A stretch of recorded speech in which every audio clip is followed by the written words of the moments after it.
आता आपण उभे आहोत रायगड जिल्ह्यातील असणाऱ्या खोपोली, कर्जत, मुरबाड, शहापूर या राष्ट्रीय महामार्ग क्रमांक 548 या महामार्गावरती आपण माझ्या पाठीमागे पाहू शकता। या ठिकाणी हा जो महामार्ग आहे, येथील काही जे शेतकरी आहेत त्यांना मोबदला न मिळाल्यामुळे सदरचा रस्ता हा जो आहे तो कामापासून जो काम करण्यात येत होतं रस्त्याचं त्याच्यापासून अडवणूक केली होती व तो रस्ता अर्धवट स्थितीत या रस्त्याचं काम जे आहे ते MSRDC प्रशासनाकडून करण्यात आलेलं आहे।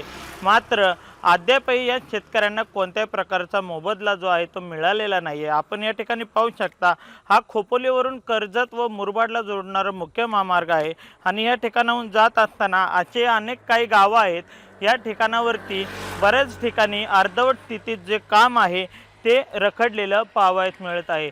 आत्ताच नुकते कर्जत खालापूर मतदारसंघाचे स्थानिक आमदार महेंद्र थोरवे यांनी देखील जे बाधित शेतकरी आहेत त्यांना कुठेतरी न्याय मिळावा व त्यांना त्यांचा मोबदला जो आहे तो हक्काचा मिळावा व रखडलेले काम जे आहे ते पूर्णत्वास जावे, जेणेकरून वाहन चालकांना देखील याचा अडथळा निर्माण होणार नाही, यासाठी आमदार महेंद्र थोरवे यांनी देखील प्रयत्न केलेले पाहावयास मिळत आहेत। नक्कीच आता तरी येणाऱ्या पावसाळ्यापूर्वी तरी या रखडलेले कर्जत खोपोली मुरबाड या रस्त्याचं काम पूर्ण होणार का व येथून जाणारे वाहन चालक आहेत, जे त्रस्त प्रवासी आहेत, जे स्थानिक आहेत व त्यांचा सुखकर प्रवास होणार का, हेच पाहणे महत्त्वाचे ठरणार आहे।